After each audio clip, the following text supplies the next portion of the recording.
Buenas tardes, estimados Indesa. El día de hoy vamos a empezar con el seminario. Su docente de hoy va a ser el doctor Everardo Meneses Reyes. Él es registrador público nacional, magíster en la PUC con estudios de Derecho en la Propiedad y Mercantil en Madrid, España. Ha trabajado en Lima en el estudio Hernández y Asociados, también en SUNAT, y ha desempeñado la docencia en la Universidad de Antenor Riego y la Universidad Privada del Norte de Trujillo. Además, ha realizado publicaciones y artículos sobre saneamiento y derecho registral en diferentes instituciones y revistas especializadas. Los participantes pueden participar con sus preguntas y compartir este seminario en vivo.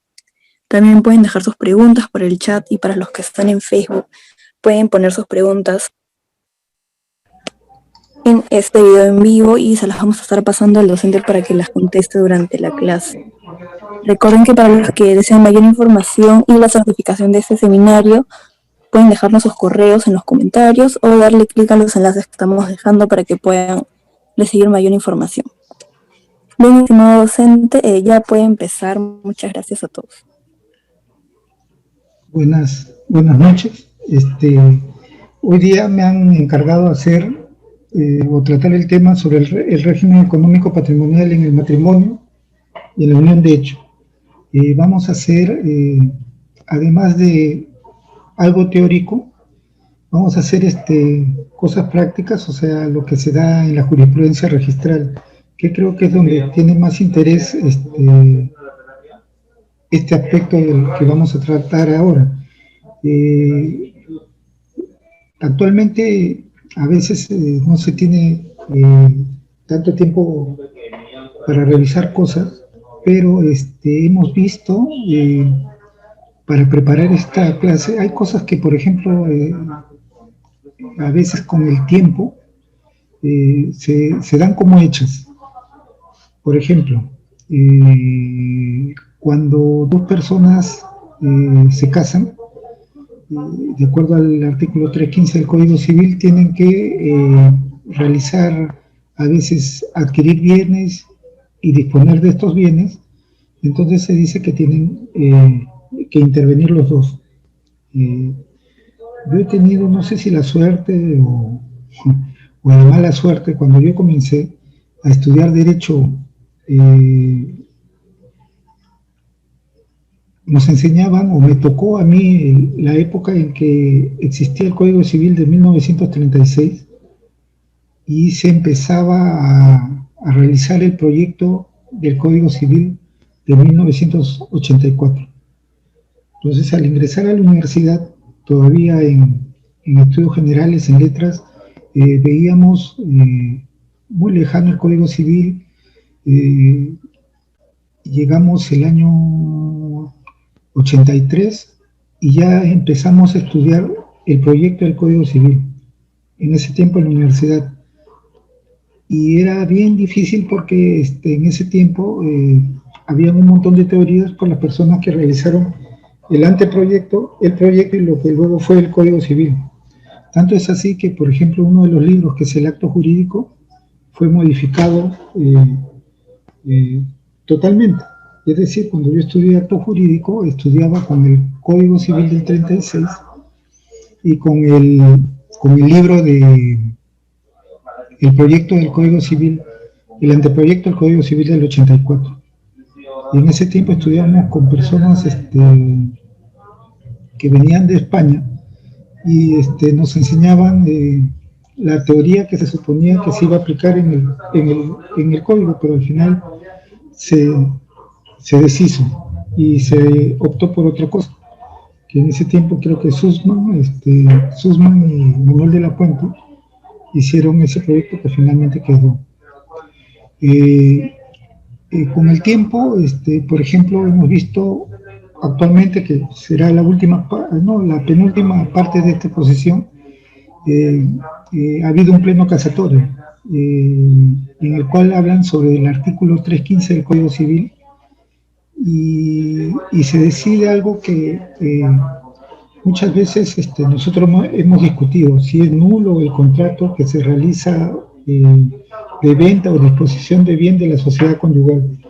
También vamos a ver, por ejemplo, en las resoluciones registrales, si es importante qué pasa con la compraventa realizada por uno solo de los cónyuges, o qué hace la unión de hecho. Y vamos a explicar un montón de cosas, ¿no? Porque, por ejemplo, el matrimonio, como lo vamos a definir, es diferente a lo que ahora se trata de hacer, ¿no? Algunas personas dicen que debemos ser más modernos y aceptar otras formas de hacer una familia. En la Constitución del Estado se protege a la familia, en el artículo 4 de la Constitución. Es la base de la Constitución peruana, por ejemplo, la protección a la familia. Y todo ello tiene efectos en nuestras normas y en nuestra forma de pensar. A pesar que nosotros decimos que somos, de acuerdo con la Constitución, un Estado laico, la Iglesia Católica siempre ha tenido influencia en determinados temas que luego se abordan en el derecho peruano, entre ellos el matrimonio. Nosotros no, por ejemplo, hace poco ha habido una resolución de un matrimonio donde se reclamaba que es reconocido por en otros países la unión de dos personas del mismo sexo, por ejemplo. Se ha tratado de ingresar o que se reconozca ese matrimonio en el Perú, y el Tribunal Constitucional lo ha rechazado y recibe críticas de muchos sectores, tanto de la población o como de los sectores jurídicos peruanos, señalando que se está vulnerando derechos de las personas, ¿no? Entonces vamos a comenzar vamos a tratar de estos temas y ver las cosas que suceden en la práctica o en la jurisprudencia, ¿no? Por ejemplo, yo de soltero adquirí un terreno, luego me caso, y al casarme yo edifico, construyo encima de eso un edificio como el que está aquí. ¿De quién es la propiedad del edificio? ¿Del dueño del suelo? ¿O de los dos que hicieron la fábrica? ¿O solo la fábrica pertenece a la sociedad conyugal? Esas cosas son las cosas prácticas que nos sirven.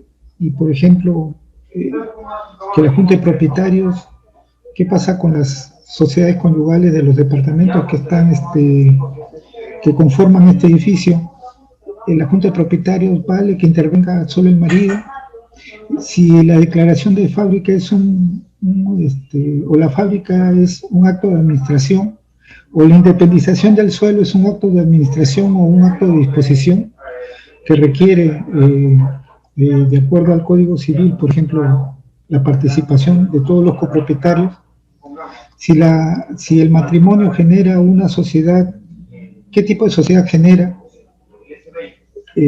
Por yo casarme, yo soy propietario, así nomás del 50%, y yo puedo venderlo de esa manera a cualquier persona. Eso vamos a ver de acuerdo a lo que vamos avanzando en la exposición. Para comenzar, vamos a empezar con ¿qué es el matrimonio? O cómo se define el matrimonio en el Código Civil.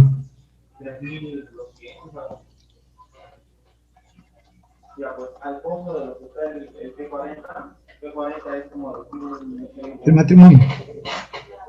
¿Qué es lo que dice el Código Civil sobre el matrimonio? ¿No? Se señala que es la unión voluntaria. De acuerdo al Código Civil, son dos personas, un hombre y una mujer, declaran ante una persona, ante una autoridad, manifiestan la voluntad de que quieren unirse. ¿Con qué fin? Para hacer vida en común. Algunos, en la última resolución, por ejemplo, el Tribunal Constitucional han criticado uno de los fundamentos. uno se casa para hacer una familia, se supone que es para procrear. Muchos dicen, hay algunas personas que no pueden tener hijos, entonces porque no pueden tener hijos, no es un matrimonio. Y si vemos la palabra matrimonio, decimos casados, ¿no? Casados viene de antiguo, antiguamente se dice, ¿por qué es casados? Porque a partir de que nosotros nos casamos, generamos todo un régimen económico diferente si estuviéramos solteros. Al casarnos, como dicen antiguamente, es con el fin de que dos personas hagan una casa nueva, constituyan una familia. De ahí viene el nombre de casados.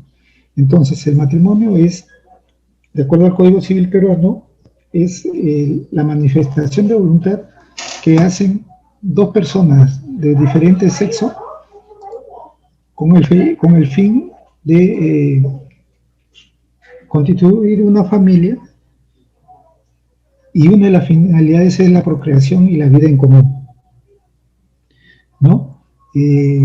Hay mucha gente que dice, oye, ¿por qué no se acepta el matrimonio entre dos personas del mismo sexo? Y es crítica, y algunas personas dicen, oye, tú eres un anticuado porque tú dices que no puede haber un matrimonio entre dos personas del mismo sexo. Y a veces algunas personas dicen, ponle otro nombre, crea un acto jurídico diferente, pero de acuerdo al Código Civil peruano, no es posible, no es posible que dos personas del mismo sexo se puedan casar y no puedan tener los mismos efectos, porque de acuerdo a la naturaleza de las cosas, dos personas del mismo sexo no pueden generar una familia.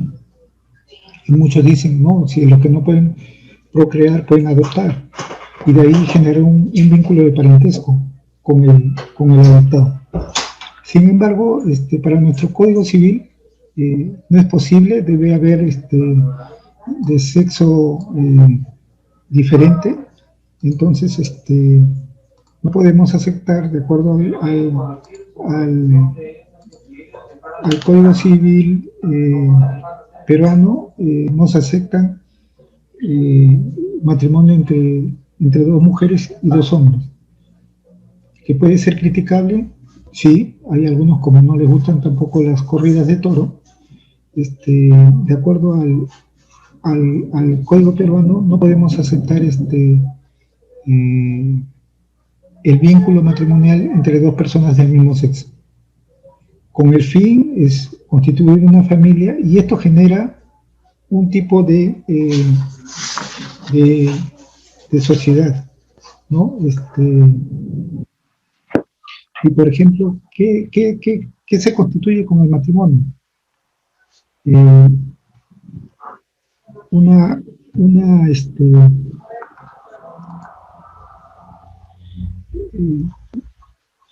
sociedad de gananciales.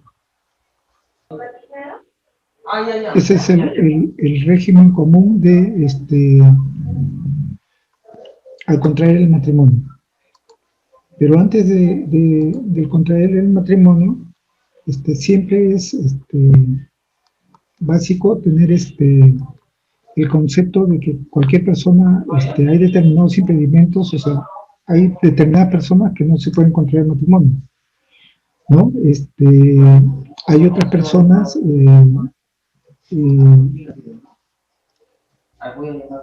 que no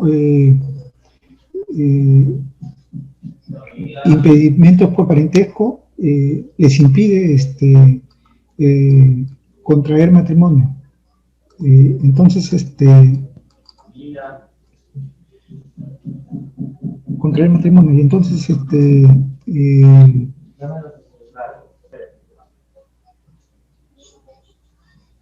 y por vínculos de parentesco tampoco lo pueden contraer. Por ejemplo, si yo me caso y en un determinado momento me divorcio por ejemplo, de mi esposa, me divorcio. Mientras esté viva mi esposa, yo no podré casarme conmigo. con mi cuñada o con la mamá de mi esposa. Hay impedimentos, por ejemplo,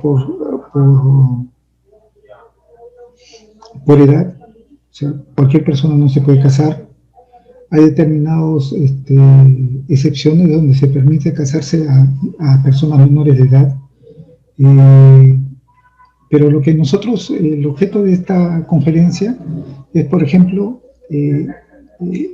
la cuestión patrimonial, la cuestión económica que nace desde que nos decidimos casarnos.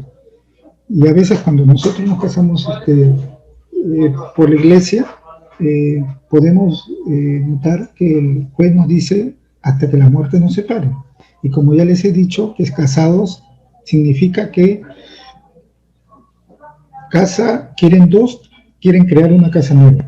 Entonces, al casarnos, nosotros podemos optar por el régimen de sociedad de gananciales o de separación de patrimonios, ¿no?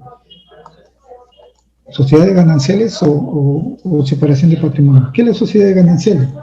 La sociedad de gananciales es un patrimonio autónomo. ¿Qué es un patrimonio autónomo? Es decir, no es que sea las dos personas, como dicen en la iglesia, las dos personas se hacen uno. Y a veces eso nos confunde. Y decimos, al estar casados, está la esposa y está el esposo, están los cónyuges, y los dos hacen la sociedad de gananciales. Y el patrimonio autónomo es en realidad una coparticipación de dos personas en la decisión y en la administración de estos bienes. Antes de casarnos, podemos optar por la sociedad de gananciales o la separación de patrimonio. ¿Qué es la separación de patrimonio? Es decir, nosotros igual como si estuviéramos solteros vamos a disponer de nuestros bienes como sea. Es decir, estos bienes no van a ser de una sociedad de gananciales, no van a pasar a ser de una mano común, que es el patrimonio autónomo, sino van a ser bienes de cada uno, ¿no? Pero en la sociedad de gananciales sí ocurre esto. Hay bienes propios de cada uno y hay bienes sociales. Los bienes propios son los que, por ejemplo, yo he adquirido a título gratuito o antes del matrimonio. Y los bienes sociales son todo lo que yo adquiero dentro del matrimonio, incluso los frutos de mis bienes propios. Por ejemplo,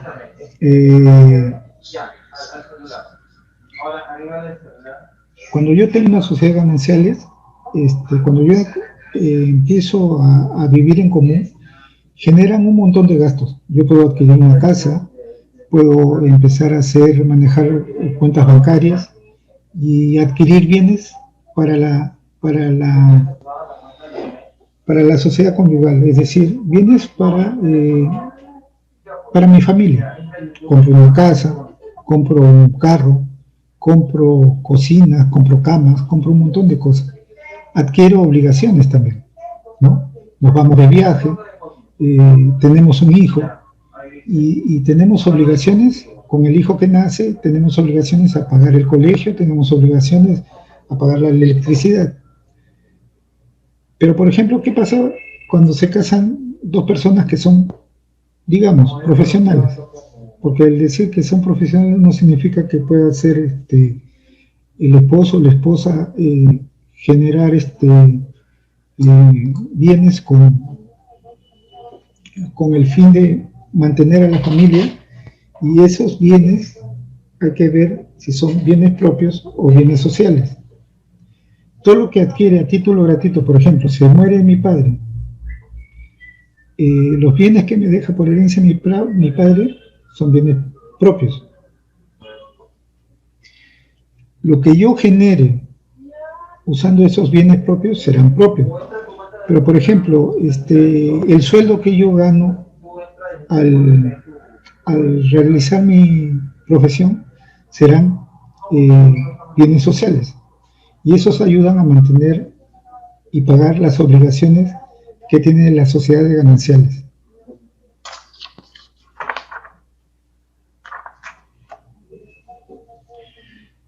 Los bienes propios, como hemos dicho, son los que se adquieren antes de contraer el matrimonio, los que adquiere a título gratuito durante la celebración del matrimonio. Y los bienes sociales son todos los que adquieren durante el matrimonio. Incluso hay una presunción en el Código Civil que todo lo que se adquiere durante el matrimonio se entiende como sociales. Hay una pregunta que es sobre el tema que me han hecho, que dice que se tiene una autorización de partida en registro de público por divorcio y que sin embargo por la coyuntura falta cambiar el estado civil del DNI. Cuando uno adquiere un bien y ya se divorció, no adquiere el estado civil de soltero, sino seguirá manteniéndose como divorciado hasta que de repente opte por casarse nuevamente. Entonces ahí ya de nuevamente será casado. El estado civil es, en este caso, cuando una persona fenece el matrimonio, o sea, por divorcio, lo que cabe es como estado civil divorciado. Entonces, uno es soltero, uno se casa y si termina el matrimonio, su estado de civil es de divorciado. Hay un caso interesante porque que he sacado es sobre la unión de hecho, que es otra forma de reconocimiento de un estado así como las sociedades gananciales. Que hay un caso, por ejemplo, que revisamos y es lo que dicen acá, ¿no? Yo mi DNI aparece como soltero, ¿no es cierto? Hay algunas personas que nunca cambian su estado civil, incluso estamos casados hace tiempo y seguimos como solteros porque nos piden para cambiar el estado civil, que es un requisito que está establecido en la ley, que cuando uno se casa debería irse a la RENIEC a cambiar su estado civil, pero te piden pues que presentes la partida de matrimonio antes, que presentaras la partida de matrimonio e incluso unos recibos de agua, luz o de teléfono, ¿no? Y hay mucha gente que se ha casado hace mucho tiempo y su estado civil sigue siendo soltero. Y al tratar de hacer una inscripción en el registro, podría decir, se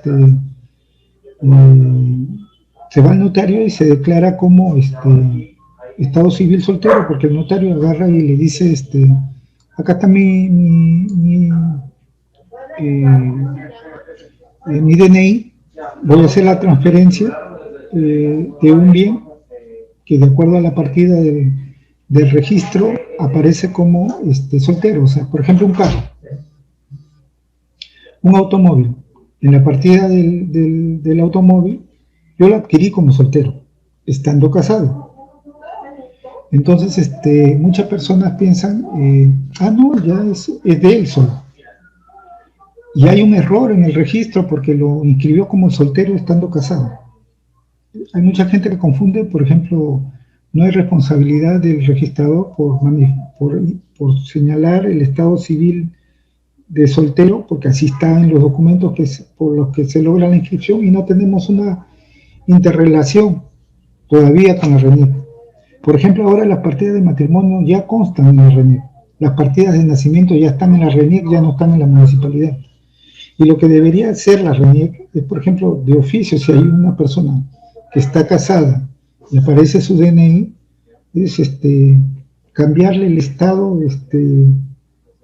estado civil en la partida que tiene la RENIEC, pero no lo hacen. No sé si es por el cobro de derechos o porque dicen que debe estarle por el principio de rogación, uno debería solicitar el cambio. Pero sin embargo, estos casitos producen problemas. ¿Qué pasa? que al yo señalar un estado de soltero en el registro, lo que hago es, en mi partida aparece soltero, pero soy casado.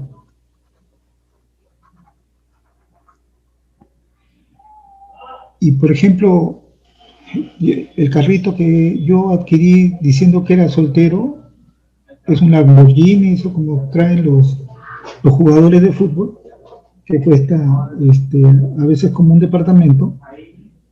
¿Qué es lo que tiene que hacer la mujer que no intervino? Tiene que hacer un procedimiento ante el registro público y solicitar que este bien que aparece como bien propio, hacerlo que cambie la calidad de bien. Hacer un procedimiento por el cual se pida el cambio de la calidad de bien, ¿no? Se hace en el registro un acto que no debía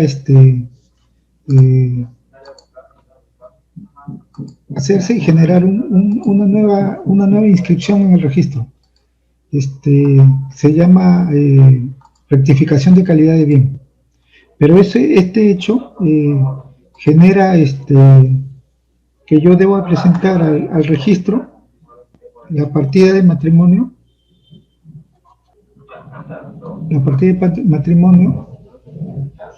y una declaración jurada en la que indique que ese bien lo adquirí, se adquirió durante el matrimonio, y pagar un derecho, ¿no? Y pagar un derecho. Pero hay otras cosas que, por ejemplo, hay determinadas cosas que yo la adquiero realmente como soltero, y no debería permitirse la modificación simple de la calidad del bien de un inmueble o de un mueble, ¿no? O de un vehículo. Por ejemplo, de repente yo adquiero ese vehículo con bienes propios. Por ejemplo, yo adquirí el vehículo con el dinero que adquirí por una herencia. Yo en la escritura yo tendría que probar. Luego, por ejemplo, lo adquirí cuando estaba casado, pero era un dinero que lo obtuve por herencia. Entonces yo adquiero este bien no es social, sino sería un bien propio, porque deriva de la compra que hice con el bien, con el dinero que adquirí de la herencia de mi padre. Sin embargo, al registro yo le tendría que demostrar, o en la escritura tendría que señalar que este bien lo adquirí como en calidad de bien propio por el dinero que adquirí por herencia, ¿no? Entonces, a veces en el registro dicen, no, todos los bienes que se adquieren dentro del matrimonio se presumen sociales, y al ser sociales, si no, tú tienes que probar que esto no es un bien social, sino es un bien propio. Que creo que a veces se cometen errores, ¿no? Porque ha sucedido, por ejemplo, que en el registro hemos cambiado la calidad de bien de un inmueble o de un vehículo, y sin embargo no nos hemos dado cuenta. Entonces vamos a generar que el usuario tenga que iniciar un procedimiento para poder corregir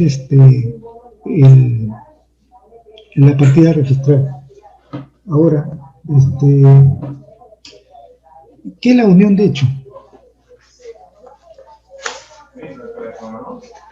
¿Qué es la unión de hecho? La unión de hecho es algo que está en la Constitución. Para comenzar, al igual que en el Código Civil, para el matrimonio,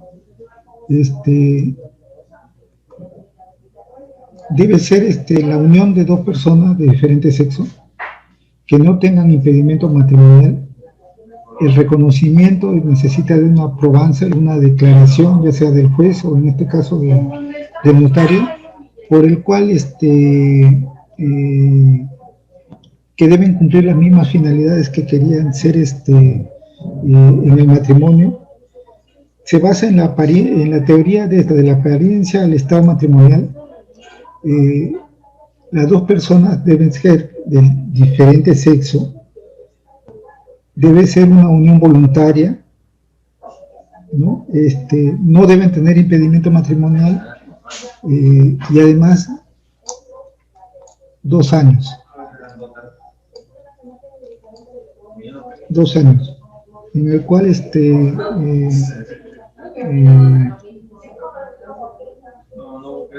encogiendo, ¿qué tipo de gente?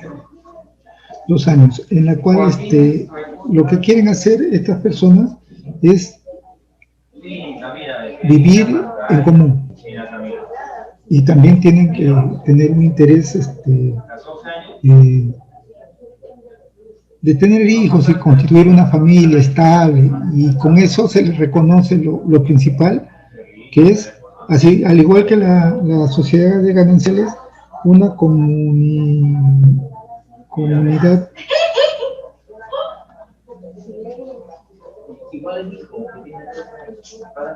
de bienes. Al igual que las sociedades gananciales, se crea un patrimonio autónomo, en la cual en esta comunidad de bienes, igual que en una sociedad de gananciales, por ejemplo, para actos de disposición van a tener que ver el 315 del Código Civil. Bien, y con ello se rigen con lo que establece para la sociedad de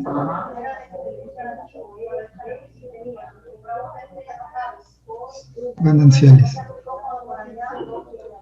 ¿no? Entonces, al reconocerse la unión de hecho, lo que se crea es una comunidad de bienes que se rige al igual que la sociedad de gananciales. Es decir, cuando compremos algún bien, puede ir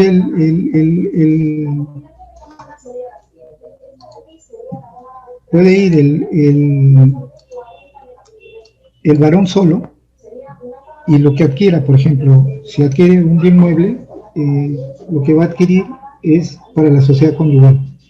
Si adquiere un bien inmueble, van a tener que ir los dos, como si fuese un matrimonio, y firmar la escritura de adquisición del inmueble. Bien, y si disponen de se entiende que para los actos de disposición sí deben intervenir los dos, y luego vamos a hablar de lo que ha pasado con el pleno casatorio, esto sobre si es una nulidad o una ineficacia. Pero lo que nos interesa es que creamos una comunidad de bienes que se rige por la sociedad de gananciales, al igual que el matrimonio. Lo que quiere es, y se ha reconocido, la apariencia del estado patrimonial, y esto está reconocido en la Constitución del Perú, ¿no? Bueno, ya bien, continuamos.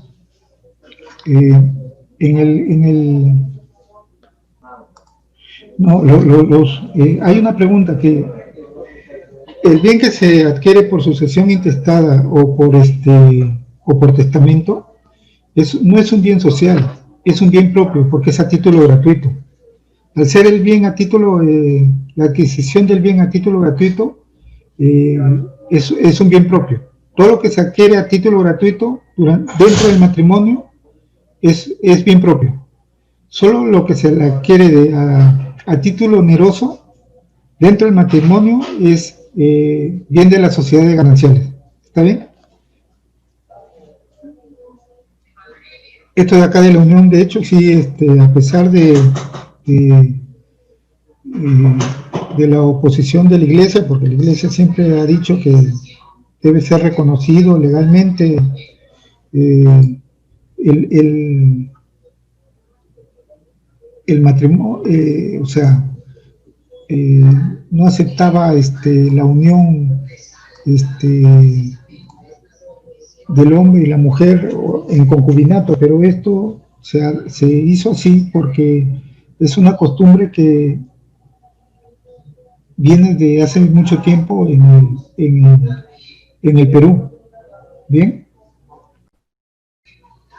entonces se aceptó esto de la unión de hecho y hasta el momento ha venido funcionando. Hay cosas interesantes de la unión de hecho en la calificación registral que la vamos a ver cuando veamos la jurisprudencia, y hay casos interesantes, cosas que son del 2020 hay cosas que, por ejemplo, cuando yo estuve en el tribunal registral, teníamos un criterio y se ha ido adaptando con el tiempo. Bien, hace poco se hizo un pleno casatorio. Antes, por ejemplo, como yo les decía, cuando uno se casa, son dos. Cuando uno hace un contrato, por ejemplo, yo soy propietario de algo, por ejemplo, de este lapicero, yo necesito, como es un bien mueble, se reputa al propietario al que tiene esto. Lo que me están viendo ahorita,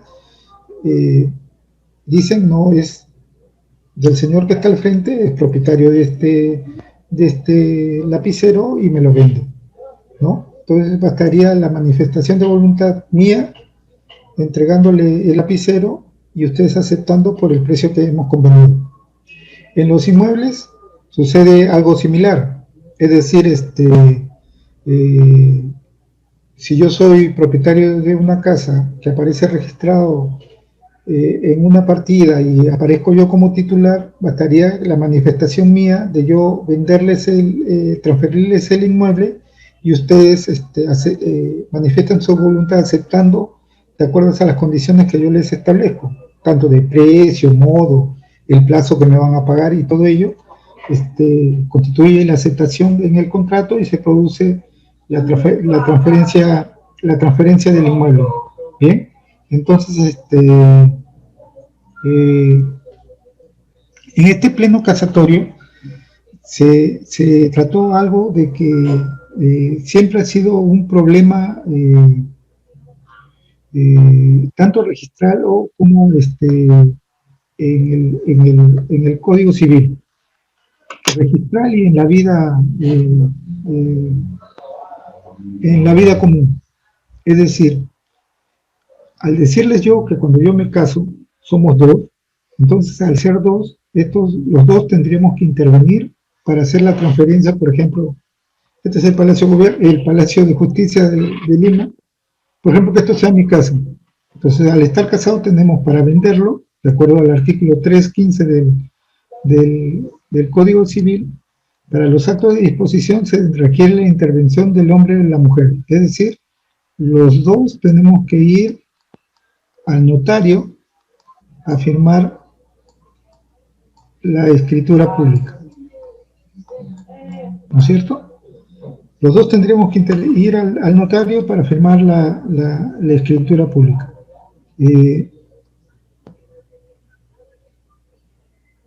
Es decir, algunos pensaban que se necesitaban dos manifestaciones de voluntad. Que esto lo considero Errado porque no es la manifestación de dos personas, sino realmente lo que hacen que estas dos solo realizan una manifestación de voluntad, solo una, porque como les he dicho, estos dos ahora son uno. Entonces, lo que se generaba era que, ¿qué pasaba si, si solo intervenía el esposo, como comúnmente ha ocurrido, ¿no? Que el esposo disponía de los bienes de la sociedad conyugal. Entonces algunos decían que ese acto jurídico era nulo porque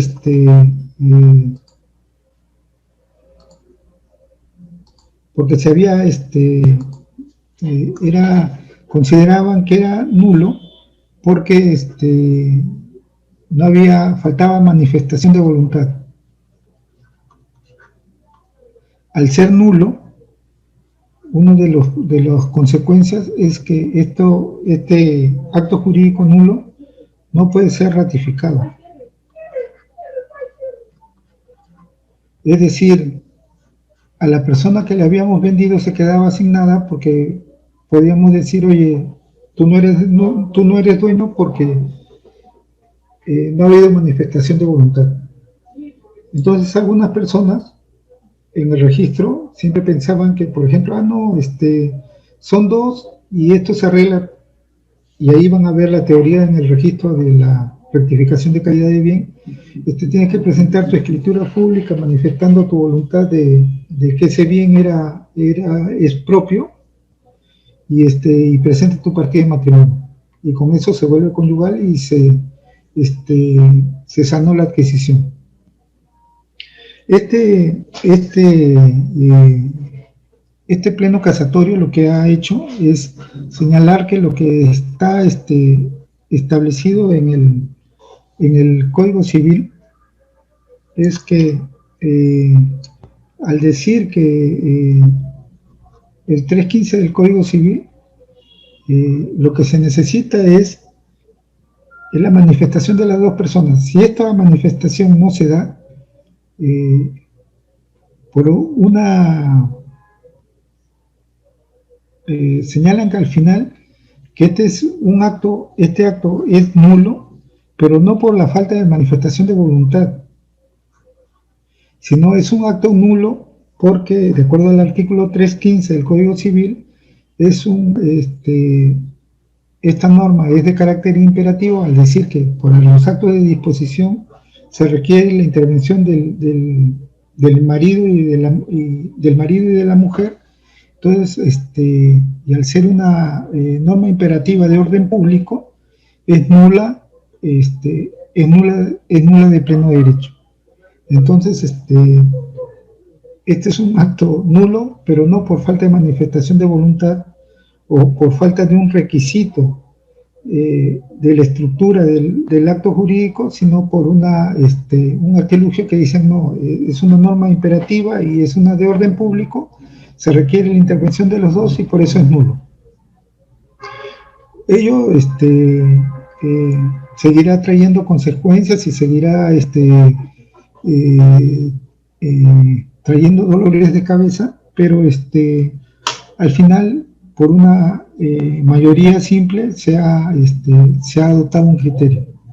Es decir, ahora esto va a tener muchas consecuencias, porque, por ejemplo, en la Junta de Propietarios, en las declaraciones de fábrica y en muchas cosas, va a tener que intervenir, en algunos casos, al no ser un acto, al ser un acto de disposición, van a intervenir las dos personas, si no será considerado como nulo. También hay que señalar que en el Código Civil de 1936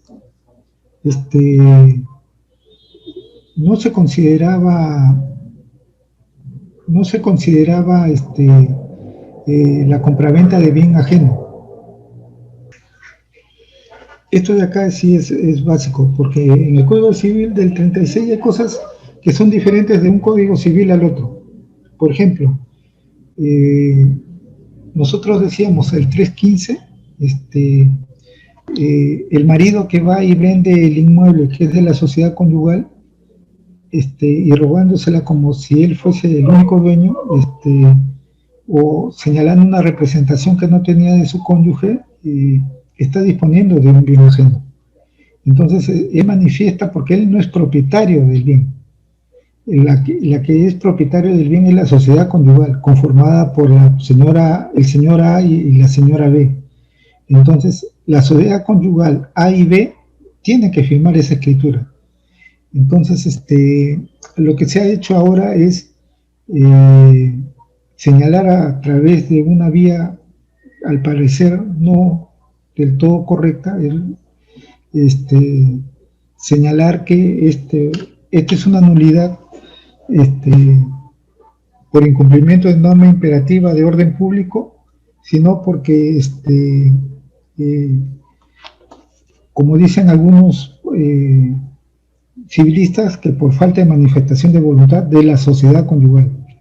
Hay algunos que ven la teoría de la ineficacia como la apropiada, por ejemplo el doctor Gastón Fernández Cruz, y otros son partidarios de la teoría de la ineficacia, y hay otros como Leiser, el doctor Leiser, y otros que dicen que es una nulidad, pero la nulidad trae como consecuencias que no pueda ser ratificada. ¿Qué pasa con el tercero que adquirió si no sabía y compró de buena fe el bien? ¿No es cierto? Porque ¿qué sucede? Si el bien yo lo adquirí cuando yo me casé, pero usé, como me preguntaron hace un momento, usé mi DNI, decía soltero, y mi esposa siempre ha vivido en mi casa y nunca creyó ni supo que el bien que creía suyo también había sido vendido, y necesitaba que ella también intervenga. Pero si ella no intervino, de acuerdo a la jurisprudencia que les voy a enseñar dentro de un momento, debió intervenir y no hizo nunca su modificación de calidad de bien, ¿no? Entonces, al no hacer su modificación de calidad de bien, nunca el tercero advirtió que esto realmente era solo del marido. Si es nulo, entonces el acto jurídico que yo celebré y que adquirí, ¿qué pasa con la buena fe? Si yo adquirí en el registro aparecía como soltero, pero en realidad no es soltero, sino era casado. ¿Me puedo amparar en la buena fe? Sí saben que hay una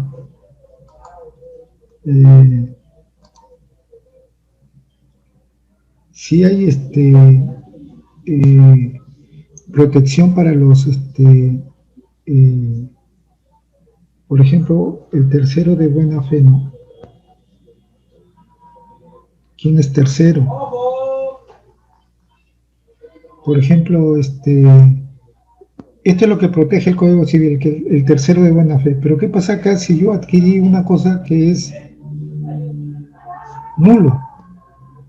Es decir, nunca hubo uno de los efectos que yo adquiero de alguien que no es dueño.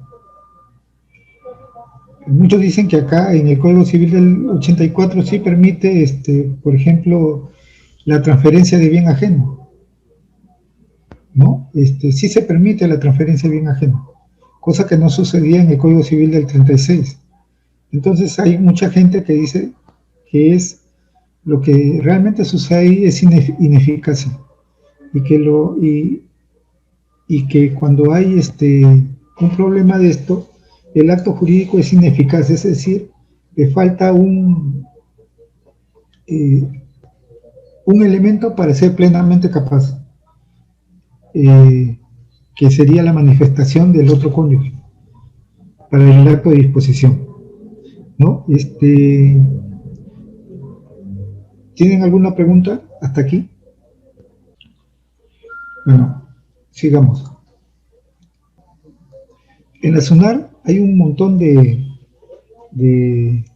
jurisprudencia y, por ejemplo, les voy a poner un caso sobre unión de hecho que se basa en la resolución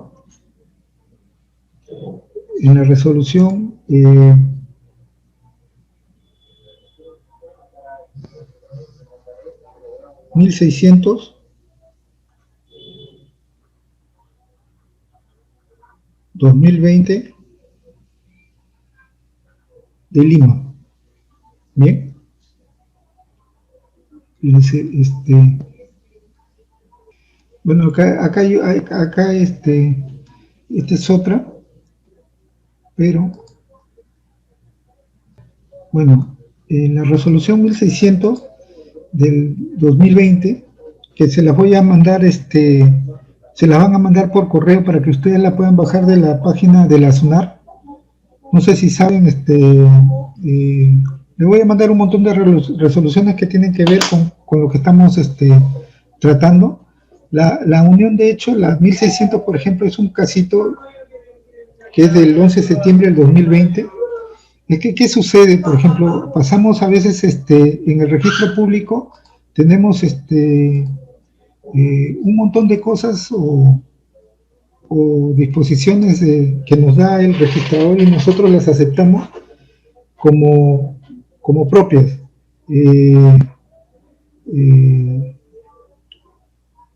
Como si estuvieran bien, y a veces no es correcto ello. ¿Por qué? Porque a veces nosotros nos tenemos que sentar y ver la resolución. Por ejemplo, hay unas resoluciones que, como dice, está 1600 del 2020.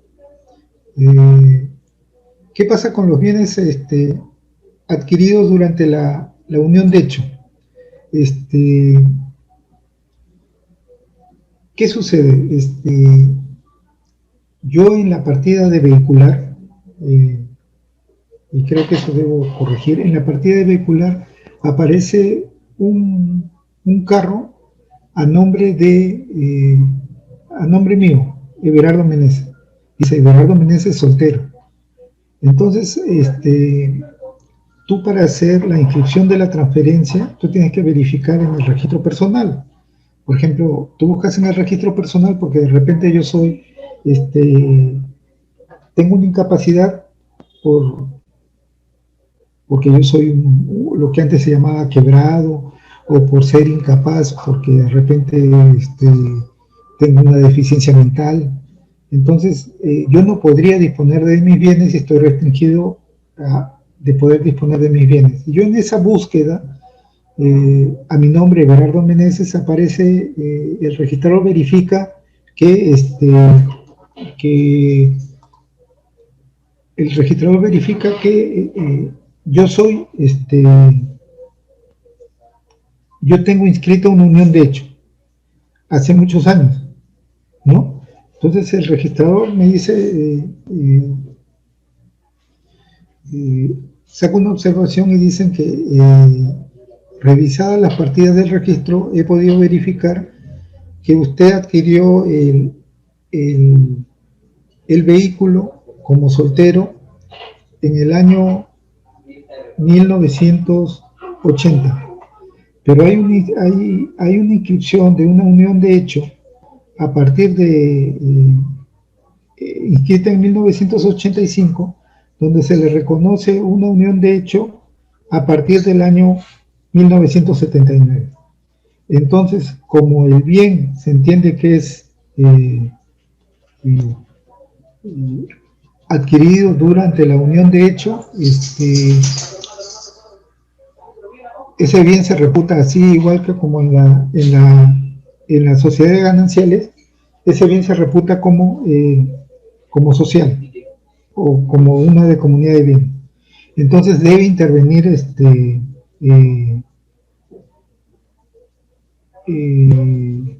la concubina en la disposición de ese vehículo, de ese Volkswagen. ¿Ustedes qué opinan? ¿Podrán intervenir o qué piensan? ¿cómo debería? Está bien lo que ha hecho el registrador, le ha observado y le dice, en la partida del vehículo aparece como, si bien aparece como soltero, yo he visto en la partida de vehicular que su estado civil no es de soltero, sino es casado. ¿Ustedes qué opinan? ¿Se debe entender esto como que está bien la observación? Miren, en este caso, en esa resolución 1600 del 2020, se le señala que el registrador solo debe verificar la partida vinculada. Y en este caso, a través de unos principios registrales como legitimación, prioridad y rogación, en todo caso, la persona que se entiende perjudicada debería realizar un acto de rogación que es la rectificación de calidad de bien. Es decir, si bien uno lo adquirió, ese bien, se supone, cuando estaba reconocida la unión de hecho, o cambiándolo durante el matrimonio, no todos los bienes que se adquieren en el matrimonio son sociales. En todo caso, la cónyuge o la concubina que no intervino en esa disposición de bien, el registrador no le puede decir, oye, en la partida de vehicular aparece como apareces como soltero, pero en el registro personal apareces como casado, y ese bien lo has adquirido durante el matrimonio, durante el periodo que está reconocida la unión de hecho, tú no le puedes exigir al usuario que señale que ese bien es de la sociedad conyugal o de la comunidad de bienes, y que deben intervenir ambos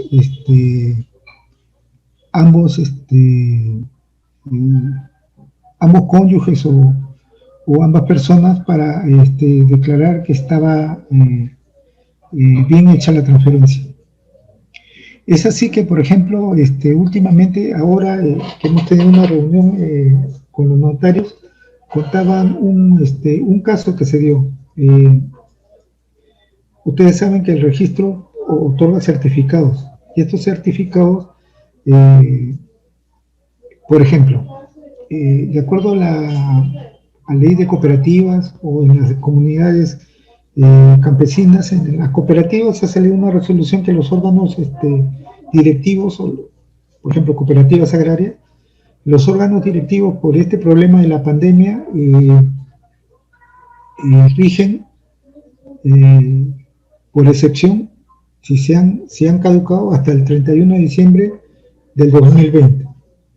¿Bien? Entonces tú vas a sacar un certificado de vigencia, pero, por ejemplo, tu directiva vencía en este año 2020, o vencía en el año 2019, pero tú no pudiste hacer una elección. En marzo del 2020 se vencía la directiva. Entonces, en el año 2020, con este problema de la pandemia, primero no podía hacer, por ejemplo, reuniones de las juntas directivas, ¿no es cierto? No podía hacer asambleas presenciales porque la pandemia impedía que se reúnan las personas en un local cerrado para tomar acuerdos de esta persona jurídica. ¿Y qué sucedía? Que estas personas jurídicas quedan acéfalas, pero siguen interviniendo. Y, por ejemplo, necesitan ahora, para hacer determinadas reactivación económica para sus asociados, o para contratar con los bancos o con otras entidades, necesitan el certificado de vigencia. Van al registro y solicitan el certificado de vigencia, y el certificador les expide el certificado negándolos. pero van los directivos y le dicen, oiga, pero hay una resolución hay una resolución del Estado en el cual señala un decreto supremo en que se prorroga la vigencia de las directivas. Pero el registrador o el certificador le dice, ¿sabe qué? Vaya al registro e inscriba esa prórroga de la vigencia de la directiva. Esto para mí me parece que es errado. Al igual que, por ejemplo, se está pidiendo, en el caso de los verificadores, ustedes saben que para construir o para regularizar edificaciones, se le pide que intervengan en muchos casos los verificadores. A estos verificadores se les vence en muchos casos su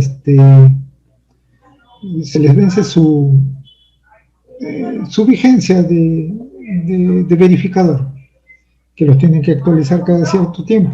Entonces al vencimiento le dicen, oye, ha caducado. Y a veces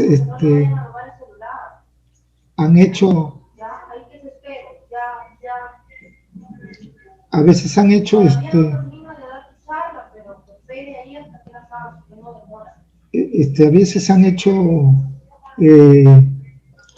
hecho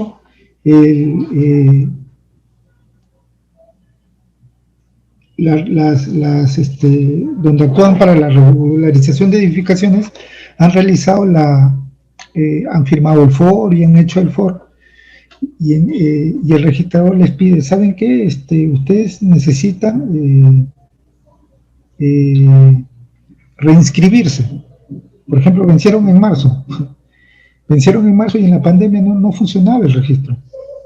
Salió una resolución en la que dice, ¿saben qué? Los verificadores ya no se necesitan reinscribir. Ahora su duración es indefinida.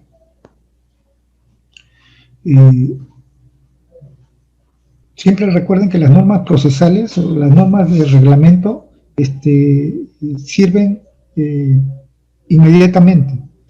No se necesita o se aplica esa norma que dice que esto es aplicación retroactiva de la norma. Se aplican de manera inmediata. Y muchos, incluso registradores, les están pidiendo ahora que se dirijan a la SUNAR y que pidan que en el sistema informático aparezcan como reactualizado su norma, su vigencia de verificador. Entonces parece que estas decisiones traban el tráfico jurídico, ¿no? Definitivamente traban el tráfico jurídico porque le observan a una persona. Esa persona tiene que ir, el arquitecto, el ingeniero tiene que ir a un abogado para asesorarse en algunos casos y pedirle, oye, hazme un escrito y dile al registrador que está equivocado. Esto de acá, creo que es una práctica abusiva que no tiene lógica, ¿no? Si ya te han dicho que eres, tu vigencia de verificador es indefinida, no se puede, ¿cómo les digo? No se puede interpretar la norma señalando que eso rige a partir de que se da la norma para adelante, y que tratarlo de aplicar la norma para atrás es usar retroactivamente la norma. Pero se olvidan que esto no es una ley, sino es una norma reglamentaria, y las normas reglamentarias se aplican de manera inmediata, incluso en los procedimientos en trámite. Tan es así que últimamente ha habido unas modificaciones en el Reglamento General de los Registros Públicos, que muchos piensan que en realidad dicen de forma más bonita de lo que ya estaba. Es decir, no ha habido una modificación sustancial de lo que señalaba antes. Es decir, lo que se ha tratado de decir es de manera más clara lo que ya todo el mundo supone. y no ha habido una modificación realmente sustancial. Pero lo que se ha hecho, por ejemplo, en este caso, es que retrasan se retrasan las inscripciones y genera mayores costos a los a los usuarios. No sé si ha habido varias personas que me comentaban estos casos que sucedían en el registro y que les traban sus inscripciones y traban, por ejemplo, la inversión. Ahora hay muchas personas que dicen o no sienten, o realmente la economía del país sí se siente parada. Hoy en el registro público hay más actos que ingresan al registro vehicular que al registro de bienes muebles. En el registro vehicular está incrementándose el ingreso de títulos, pero ¿qué títulos? Cambios de características que son modificaciones que se deben hacer a la tarjeta de propiedad, que se las piden por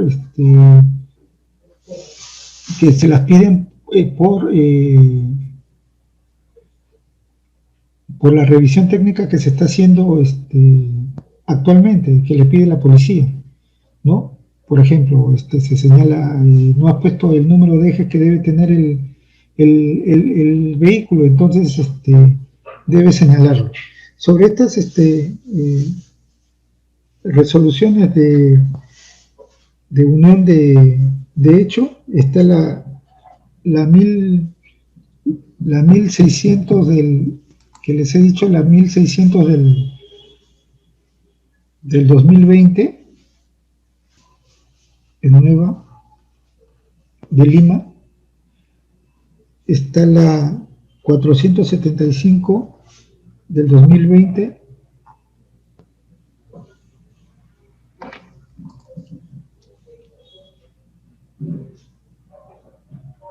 que es de Arequipa.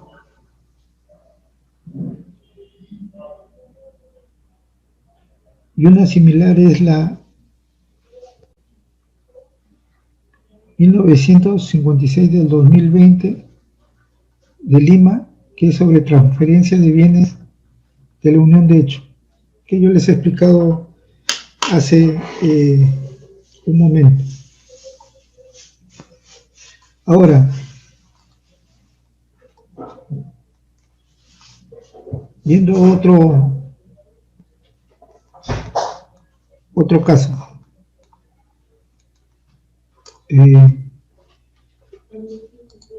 ¿Qué sucede en el caso de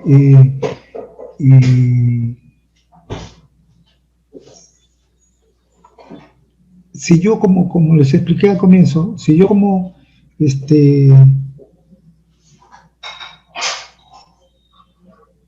yo soltero, soy propietario de un terreno,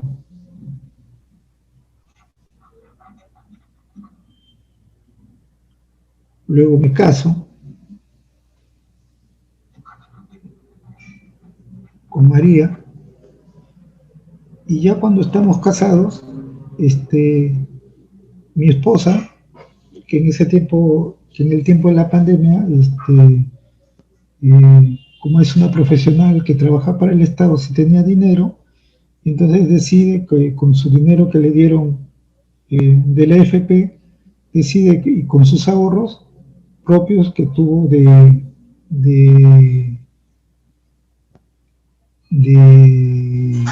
una herencia que tuvo, decide construir sobre este terreno una casa.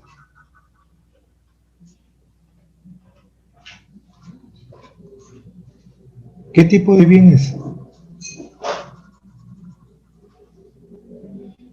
La casa sería del esposo soltero, o la casa sería de la sociedad conyugal,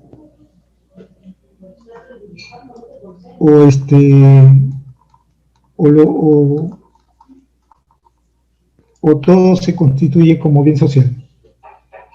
¿Qué opinan?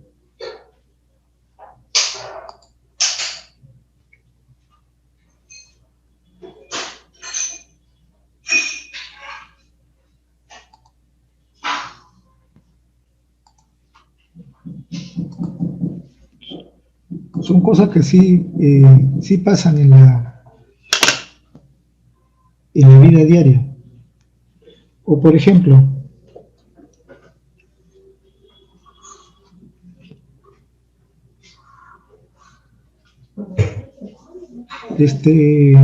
soy propietario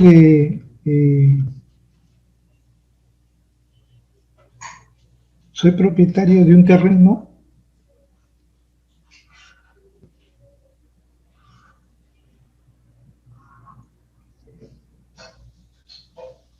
y lo quiero dividir en 3.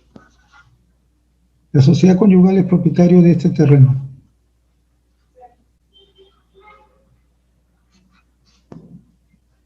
¿Esto sería un acto de administración?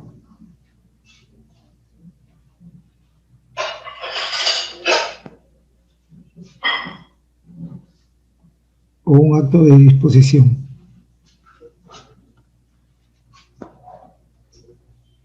O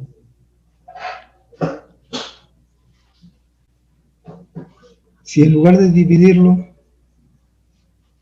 yo sobre este terreno construyo una casa, ¿es un acto de administración o un acto de disposición? De acuerdo a lo como nosotros señalemos si es un acto de administración o un acto de disposición, se requerirá, por ejemplo, si es una sociedad conyugal, si es un acto de disposición, tendrán que participar los dos. Pero si es un acto de administración, bastaría la intervención de uno. ¿Qué creen que en las resoluciones que les voy a poner, o que les voy a enviar, señalan la diferencia entre un acto de administración y un acto de disposición? Por ejemplo, el partir un inmueble en 3, se entiende que es un acto de disposición. Sin embargo, el construir un inmueble dentro de un lote de terreno es un acto de administración. El registro ha entendido que, por ejemplo, en el caso de la división de un terreno en lotes o independización, si es un acto de disposición porque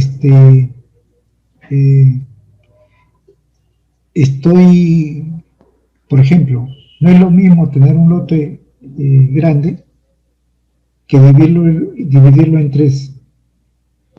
Entonces estoy en una desventaja económica. Sin embargo, si yo construyo en un terreno nuestro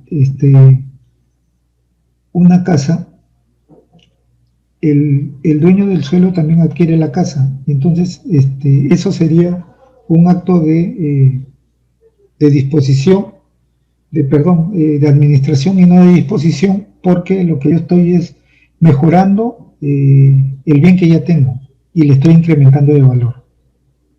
Esto aparece en las resoluciones que tenemos.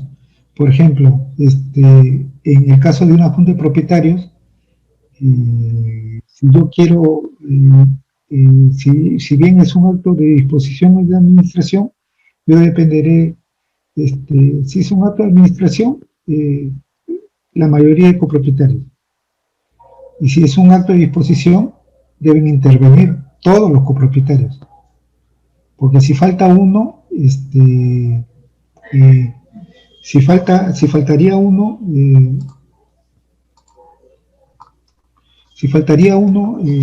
no habría venta. Y faltaría, y lo único que estaría vendiendo al ser copropietario son acciones y derechos y no la totalidad del bien. Y por ejemplo, algo que me estaba olvidando, en las sociedades gananciales, como yo les he dicho, lo que se genera es un patrimonio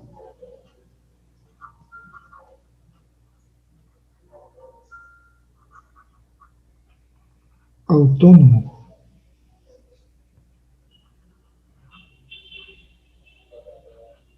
en el cual la propiedad de los bienes es de las sociedades gananciales.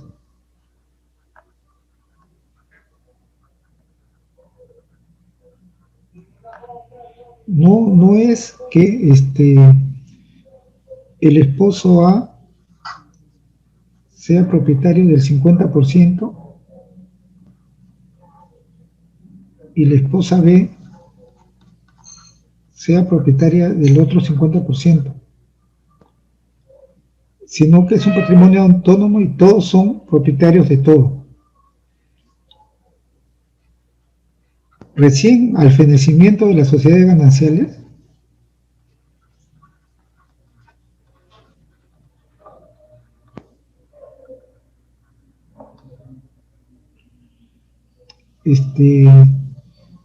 se hace la división así, como les digo, 50 en 50, ¿no?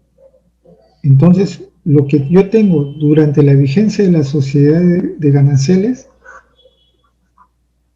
durante la vigencia de las sociedades gananciales, son cuotas ideales. Es por eso que cuando yo, que cuando yo, es por eso que cuando yo, por ejemplo, tengo un problema judicial y quieran trabar embargo sobre los bienes de la sociedad de gananciales,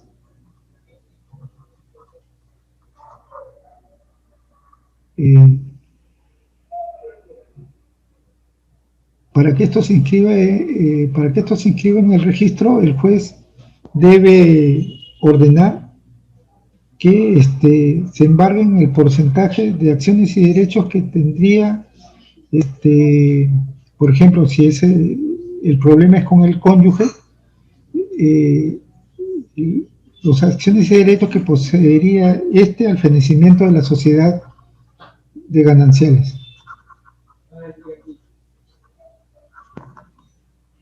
Y se produce el fenecimiento de las sociedades de gananciales, se produce ya sea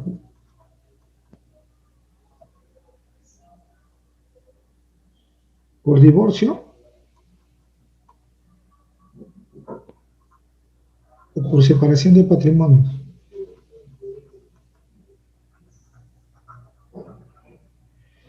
Por separación de patrimonios. Y eso se da en la separación de patrimonios, como yo les he dicho al comienzo, se puede dar al comienzo de la sociedad al comienzo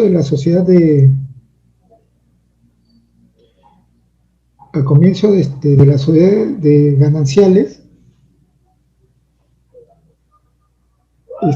antes del matrimonio o durante el matrimonio. Y ahí se tiene, cuando se hace la separación de patrimonio durante el matrimonio, se tiene que hacer la liquidación de las sociedades gananciales y en ese caso se pueden repartir cada uno los bienes.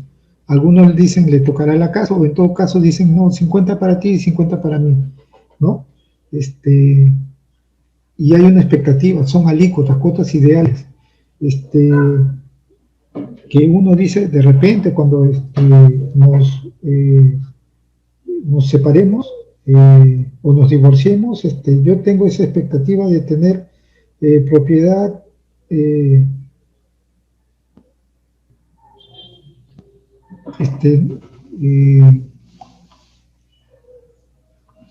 no tengo en realidad una parte del bien. Como les he dicho, es un patrimonio autónomo y esto se produce con la con la con el fenecimiento de la sociedad gananciales. Ahora, como les he dicho y como han preguntado, ¿qué sucede en el caso de que uno de los cónyuges fallezca?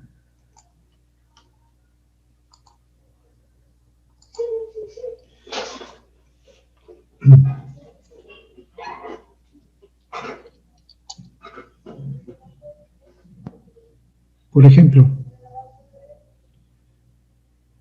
fallece el marido y queda la esposa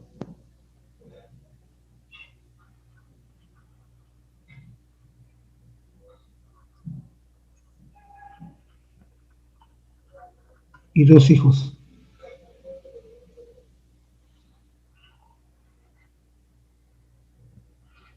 ¿Cómo se reparten, por ejemplo,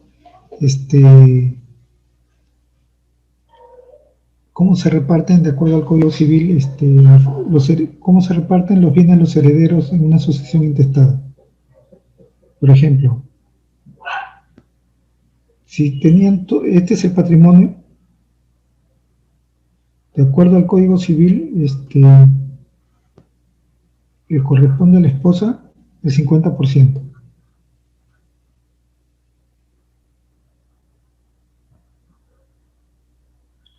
Y de este 50%, se va a dividir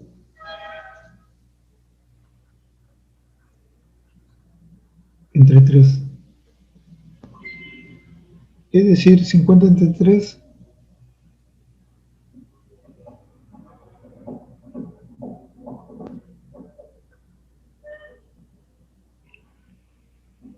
$16.5 entre 6. Entonces, la esposa tendrá derecho a 66.6 y los 2 hijos, cada hijo será propietario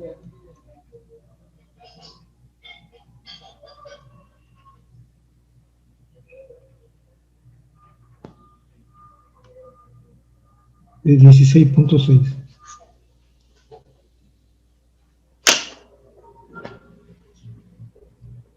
Eso lo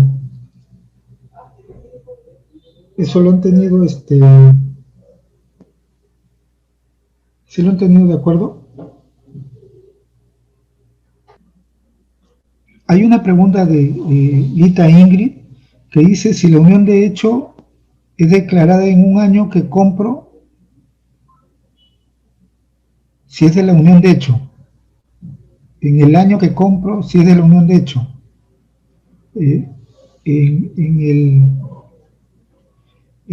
¿cómo se llama? En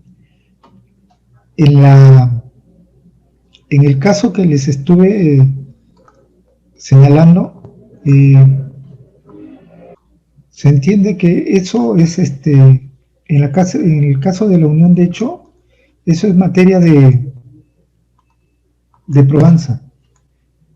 Por ejemplo, en el caso que les explicaba de las resoluciones que les voy a mandar, el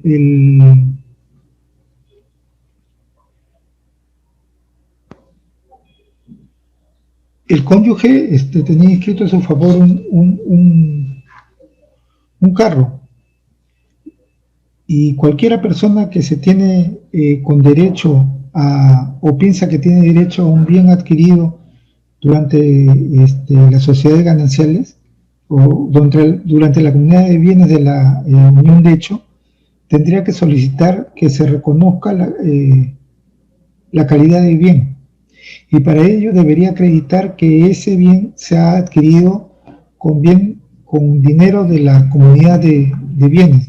Si esto no es así, no se va a considerar como bien de la comunidad de bienes.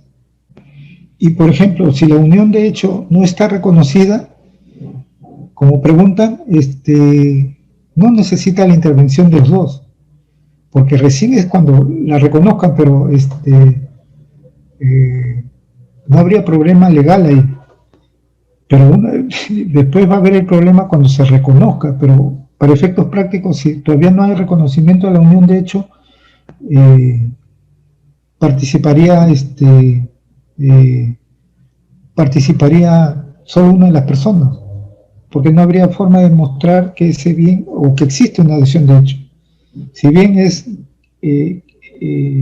hay una resolución que declara el reconocimiento de la unión de hecho y esta la trasladan hasta el tiempo que se señala en la resolución, pero mientras no haya ese reconocimiento no existirá unión de hecho.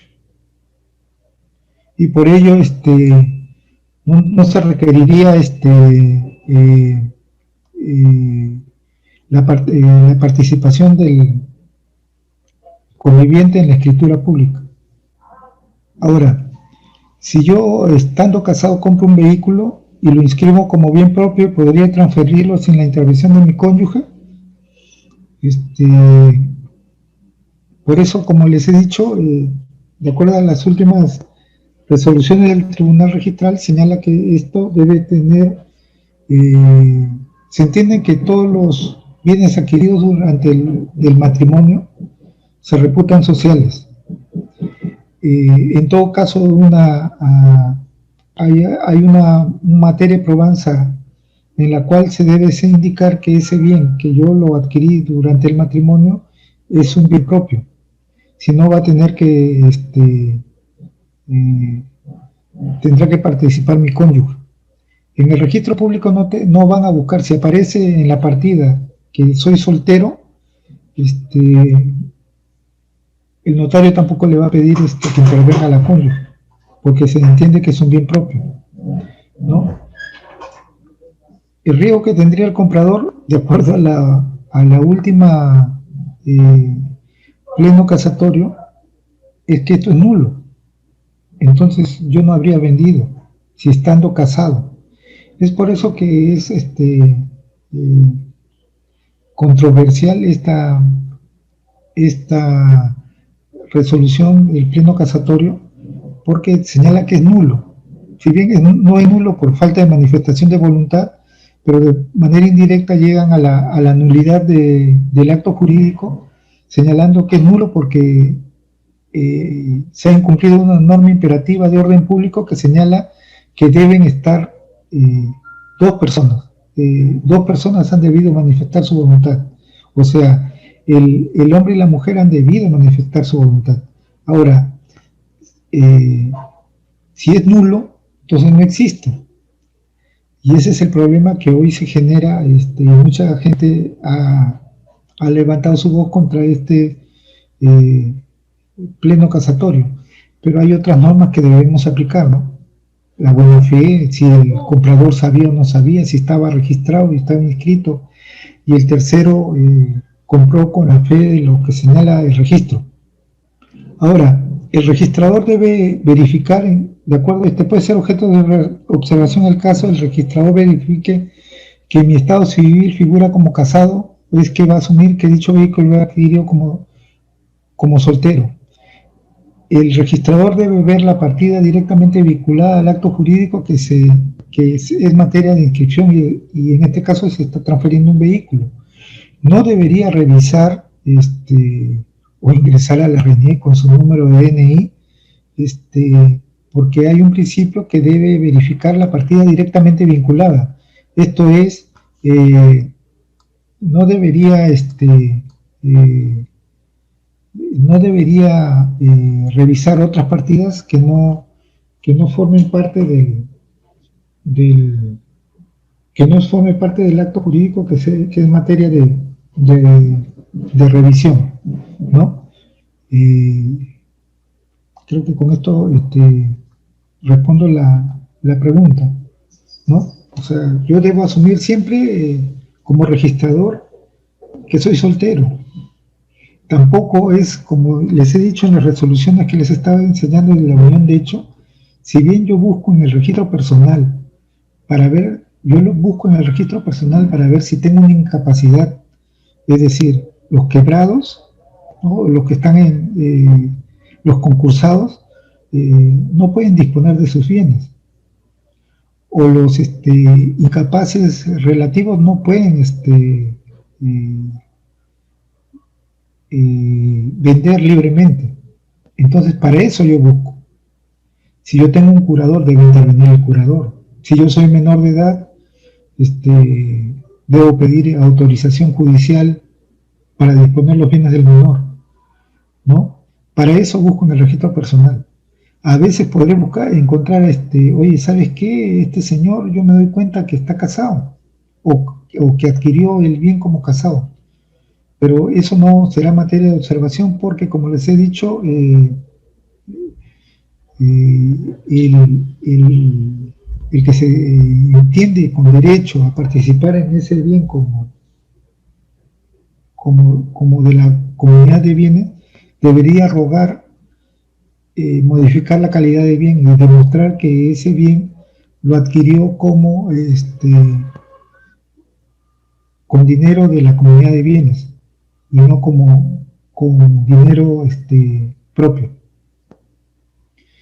Y bueno, y como les he dicho, hay un montón de casos que hoy últimamente, si revisan el reglamento, ha sido modificado el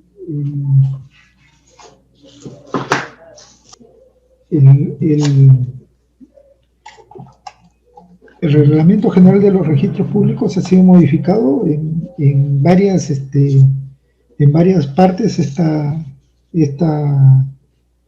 hace poco, en octubre del 2020.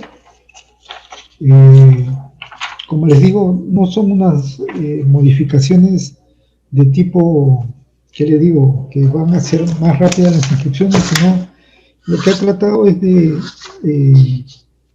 pienso yo, aclarar las cosas que no estaban o claras, o para tratar de unificar criterios. Por ejemplo,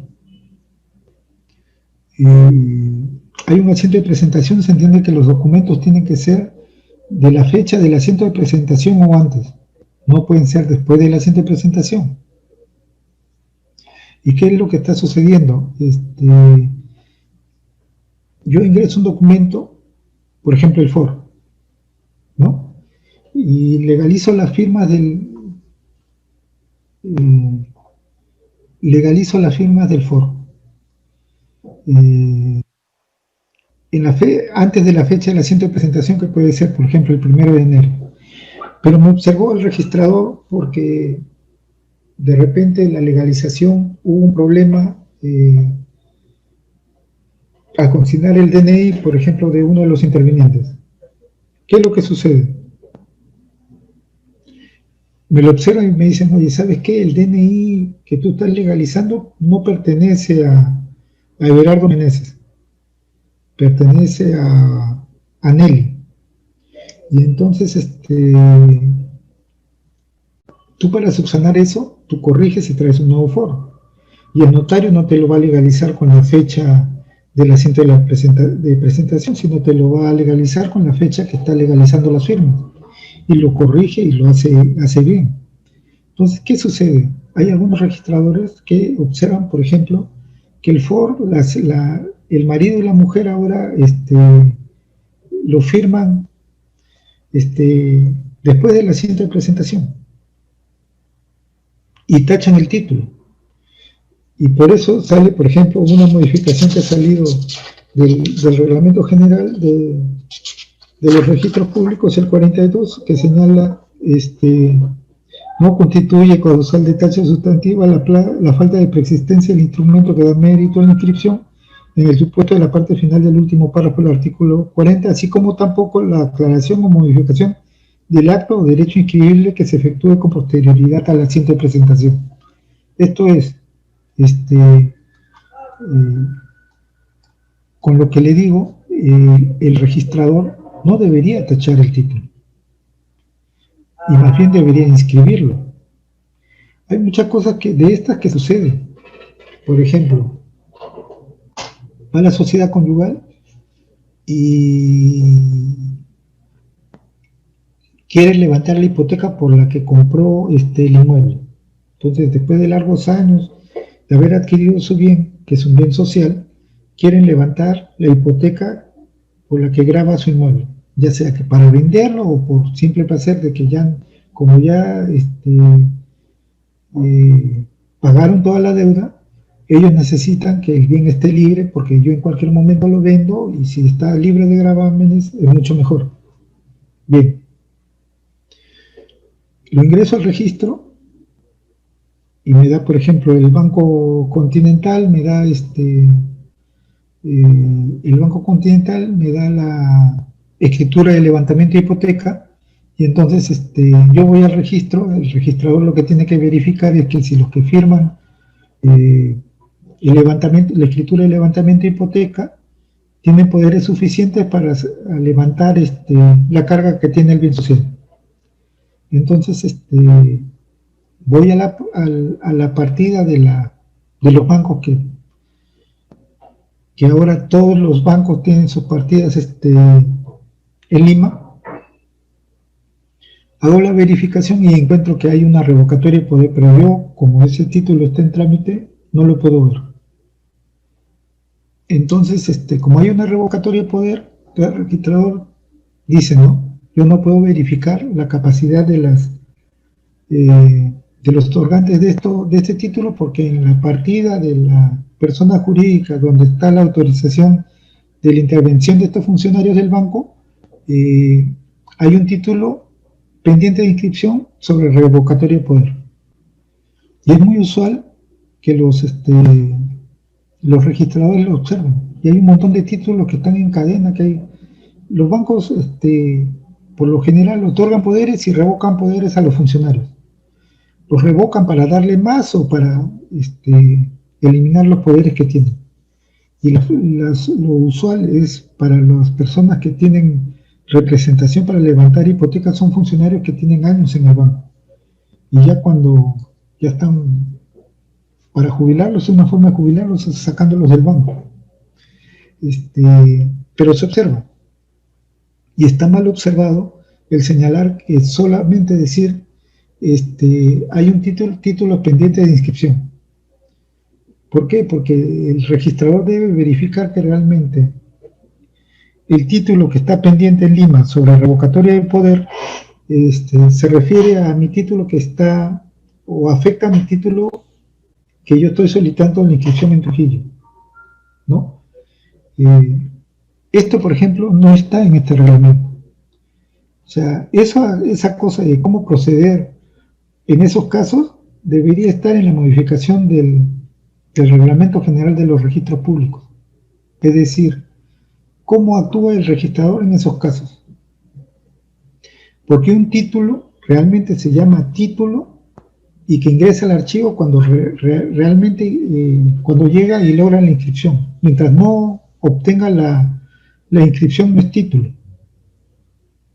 ¿Y qué es lo que se debe hacer? Se debería preguntar realmente o ver si ese título afecta a mis funcionarios A y B que están en mi escritura levantándome la hipoteca.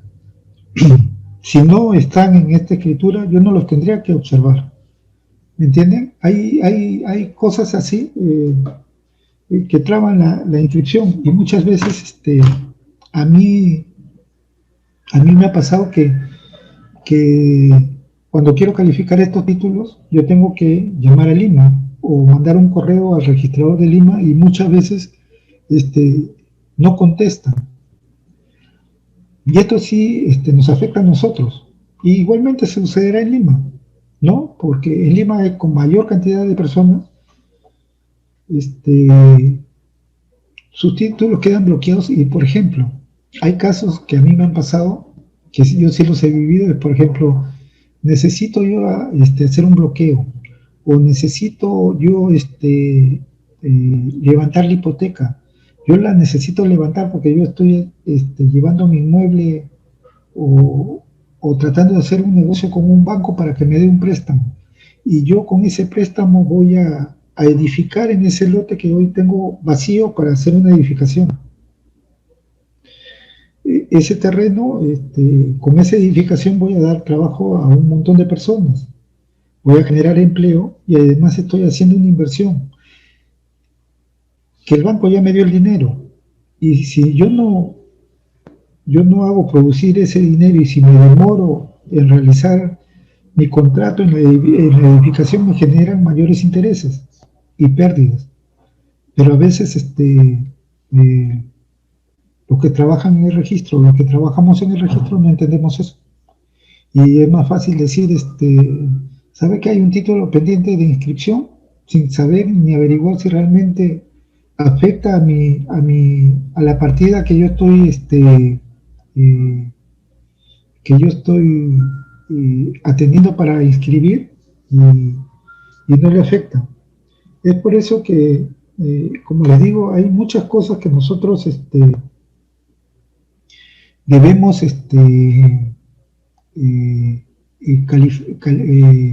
verificar y calificar. La página web de la SUNAR, donde ustedes pueden ver lo que yo les he dicho, es sunar.gov.pe y buscan el enlace de Tribunal Registral. En ese enlace del Tribunal Registral les va a salir un aplicativo y van a poner los números que yo les voy a dar. Yo les voy a pasar, mañana es sábado, yo les voy a pasar las resoluciones que les he dicho y que hemos hablado y que no les he puesto el número, para que ustedes la tengan y la lean, para que les sirva cuando ustedes vayan al registro público. Bueno, ya esto es todo lo que les quería decir en esta reunión.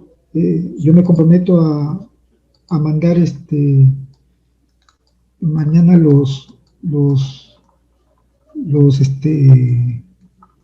las resoluciones, ¿no? Si quieren las descargan, pero las voy a mandar porque yo las tengo, yo le voy a mandar los archivos, solo que a veces algunos pesan. Si ya pesan mucho y no los puedo remitir, indicaré los números y les indicaré la forma de verificar. Hay un montón de cosas que ha cambiado la SUNAR, entre ellas está digitalizando procedimientos para hacer inscripciones, se llama SIP.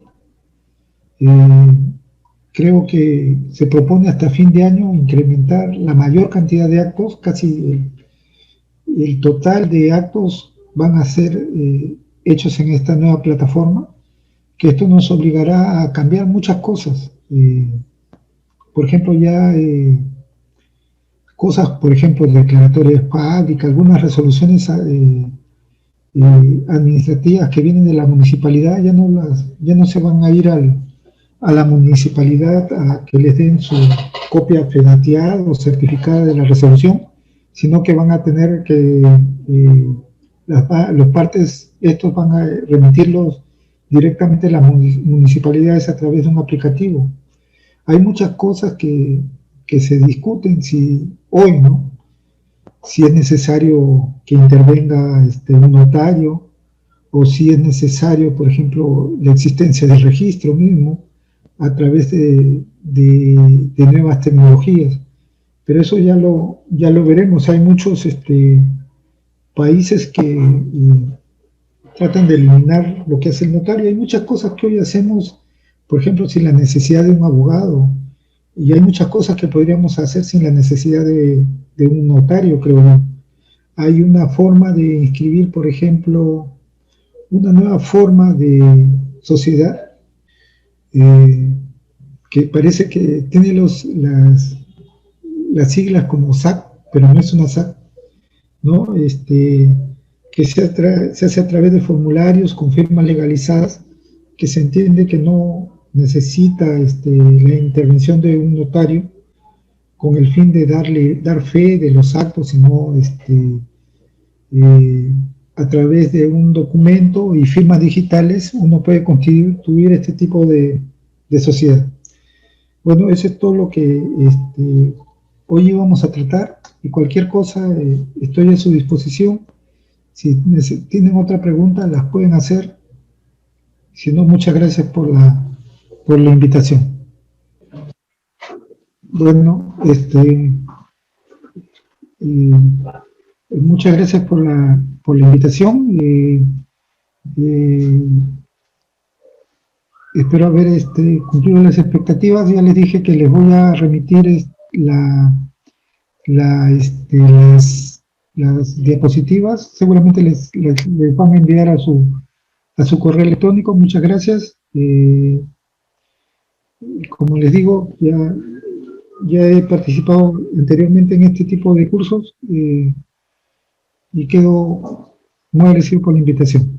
Muchas gracias. Hasta luego.